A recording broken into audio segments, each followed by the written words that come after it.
¿Qué ciudad se te viene a la mente si te digo la primera ciudad con rascacielos en el mundo? Probablemente pensaste en Nueva York o quizás en Chicago, pero no.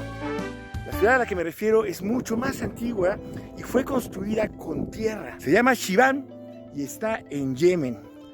Sus orígenes se remontan a los 300 después de Cristo.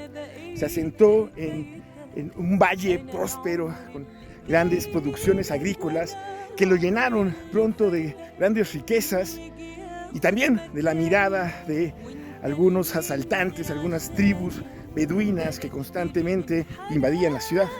Shibam continuó prosperando y alrededor de 1535 sufrió una gran inundación que destruyó casi todos los edificios de la ciudad y por ello Shibam tuvo que reconstruirse y también aprovechó para reinventarse y combatir así pues sus tres grandes enemigos, que es por un lado la inundación, el clima extremo, feroz, árido, cálido y sin duda el ataque de las invasiones beduinas.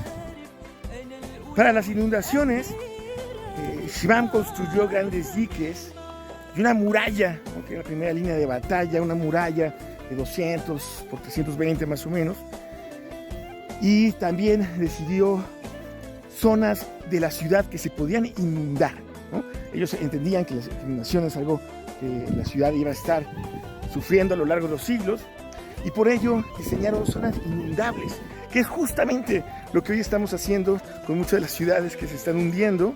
Estamos dirigiendo el agua hacia zonas que se puedan inundar, pero que causen menos afectaciones. Eso hizo Shibam sobre el 1535 al decidir que la vivienda en primer nivel, a nivel de calle, era muy vulnerable a la inundación y también a los ataques.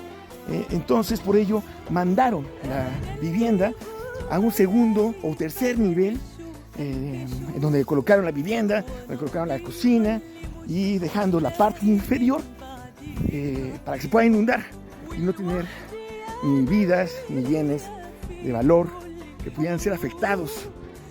Esos muros de los primeros niveles solían hacerse de piedra con revoco de cal que resistía mucho más la erosión que hace la fuerza del agua pegando contra las paredes. Finalmente, en los niveles superiores también tenían puentes y pasadizos que conectaban con otras torres y así poder evacuar. Entonces, si había una inundación muy fuerte, la primera línea de batalla eran las murallas, la segunda era la planta inundable y finalmente la salida por los túneles, por los puentes superiores. Que lo mismo ocurría para los ataques de los beduinos, ¿no? La muralla era nuestra primera línea de defensa.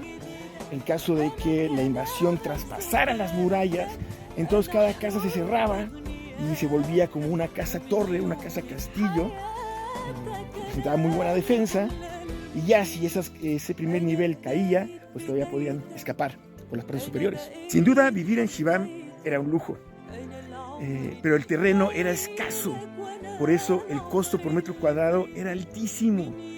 Esa fue una de las grandes razones también por las cuales las construcciones de Shibam tendieron hacia la verticalidad, hacia el cielo.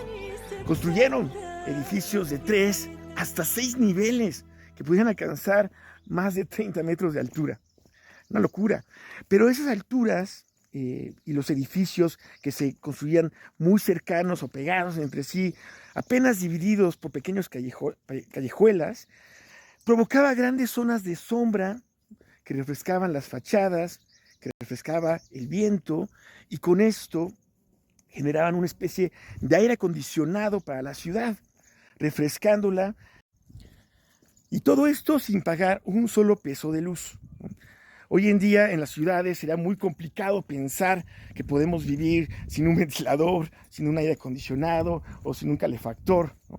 Esto es porque el diseño de nuestras ciudades, aparte de ser pésimo, también están construidos con materiales como el concreto, que funcionan muy mal con el calor y muy mal con el frío. De hecho, funcionan tan mal que en vez de refrescar la ciudad, como lo hacen las construcciones de Shibam, lo que ocurre con estas construcciones es que la calientan de más, generando un efecto que se llama la isla de calor, que aunado con las altas temperaturas provocan las olas de calor, pues entonces cada vez estas temperaturas están cobrando más vidas alrededor del mundo. Shibam es una ciudad construida de tierra que ha permanecido viva durante miles de años, y esto se debe principalmente pues, a que la misma población de Shibam se encarga del mantenimiento de las edificaciones. Después de las lluvias, pues se reparan las edificaciones cada año, y esto se hace de una forma muy relacionada con su agricultura que está a base pues, de inundación del valle a través del agua de la lluvia que baja de las montañas cargadas de mucho sedimento.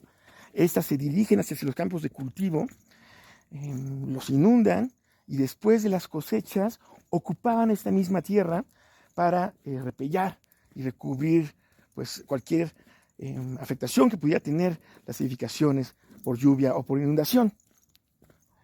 Shibam, al igual que muchas ciudades en el mundo, aún tiene mucho que ofrecernos, aún tiene mucho que enseñarnos, sobre todo en estos momentos de adaptación al cambio climático que nos urge. Sin embargo, Shibam ahora está sufriendo pues, los estragos de la guerra, que si bien todavía no se presentan sus murallas, sí ha afectado el comercio, sí ha afectado su turismo, y con esto ha provocado la migración y el hecho de que el mantenimiento ya no se esté realizando en Shibam, ya sea por falta de recursos, ya sea porque la mano especializada pues migró, ¿no? Así que hoy estamos en riesgo de perder esta gran ciudad. Ojalá que las bombas ya se acaben, la guerra termine y podamos visitar la ciudad de los rascacielos.